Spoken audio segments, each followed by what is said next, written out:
দুটি ব্যালট দেওয়া হবে, একটা থাকবে ত্রয়োদশ জাতীয় সংসদের ব্যালট আলাদা, আর আরেকটি থাকবে গণভোটের ব্যালট। আচ্ছা, আমরা ভিডিও না করে একটু কথাগুলো শুনি। ভিডিও না, ব্যালট বক্স থাকবে না, ব্যালট বক্স থাকবে একটি। এগুলো আমাদের বোঝাতে হবে। আচ্ছা, একজন ভোটার তার সার্বক্ষণিক নিরাপত্তা নিশ্চিত করব। আপনারা জানেন এবার আমাদের কিশোরগঞ্জে ভোট গ্রহণ করার কথা রয়েছে প্রায় 18,000। এখানে প্রিজাইডিং অফিসার আছে আমাদের 913টি ভোট কেন্দ্র। 913টি ভোট কেন্দ্রের মধ্যে প্রিজাইডিং অফিসার রয়েছে 913 জন, সহকারী প্রিজাইডিং অফিসার রয়েছেন 5105 জন। কারণ প্রতি কক্ষে একজন করে, আমাদের কক্ষ রয়েছে 5105টি, এবং পোলিং অফিসার প্রতি বুথ বা কক্ষ বলি আমরা, প্রতি বুথে 2 জন করে পোলিং অফিসার, সেক্ষেত্রে 10,210 জন পোলিং অফিসার রয়েছে।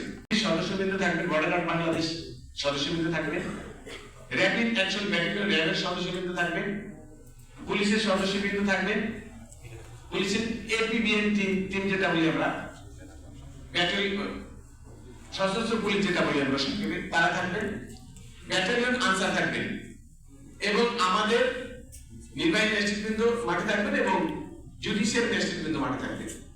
কোন মানুষের মনে যেন এইরকম এই বিষয়টা কিন্তু মানুষকে বোঝাতে হবে। কোন মানুষের ভিতরে যেন ন্যূনতম সংখ্যা না হয়, পারবো না আমরা? একজন ভোটার নির্ভয়ে নির্বিঘ্নে ভোট কেন্দ্রে যাবেন, তিনি ভোট দিবেন সুষ্ঠুভাবে, এবং ভোট দেওয়ার পর তিনি আবার তার বাড়ি ফিরে আসবেন নির্বিঘ্নে, নির্ভয়ে, নিরাপদে। এই নিরাপত্তার দায়িত্ব আমার। আপনারা জানেন আমি রিটার্নিং অফিসার, জেলা প্রশাসক পদাধিকারী এবং রিটার্নিং অফিসার। আমাদের সরকারি রিটার্নিং অফিসার রয়েছে 13 উপজেলায় 13 জন, উপজেলা নির্বাহী অফিসার, এবং এর সাথে আমাদের জেলা নির্বাচন অফিসার মহোদয় রয়েছে, এবং তার একটি টিম রয়েছে, বিশাল টিম। প্রত্যেক উপজেলায় নির্বাচন অফিসার রয়েছে, তার টিম রয়েছে। তারপর আনসার বাহিনী রয়েছে আমাদের ভোট কেন্দ্রে। এবার প্রতি ভোট কেন্দ্রে 15 জন সদস্য থাকবেন, আনসার থাকবেন 13 জন। সাধারণ ভোট কেন্দ্রগুলোর কথা বলছি, যতগুলো ভোট কেন্দ্রে আরো বাড়বে এই সংখ্যা। সাধারণ ভোট কেন্দ্রে 13 জন আনসার সদস্য থাকবেন, 2 জন সশস্ত্র পুলিশ সদস্য থাকবেন। এই 13 জন আনসার সদস্যের মধ্যে 3 জন আছেন সশস্ত্র নির্বাহী নেতৃবৃন্দ মোবাইল পরিচালনা করছে। অনেক জায়গায় বিভিন্ন ধরনের শুরুতে একটু বিশৃঙ্খল পরিবেশ ছিল, এখন কিন্তু সব স্বাভাবিক পর্যায়ে চলে এসেছে।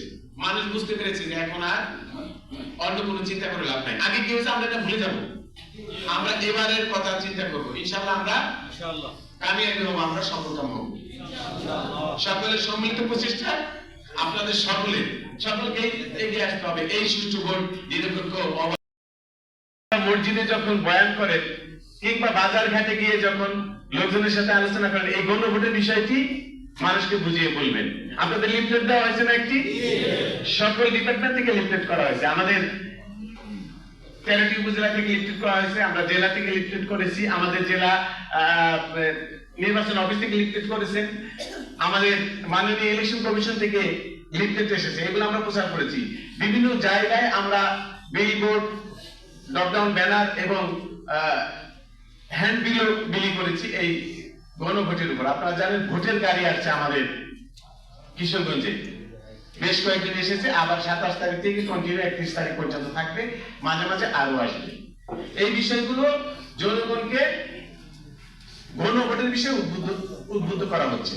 গণভোটের বিষয়গুলো আপনি তুলে ধরবেন। আপনার লিফলেটে লেখা আছে, এই লিফলেটটা আপনারা ফেলে দিবেন না। এই লিফলেটটা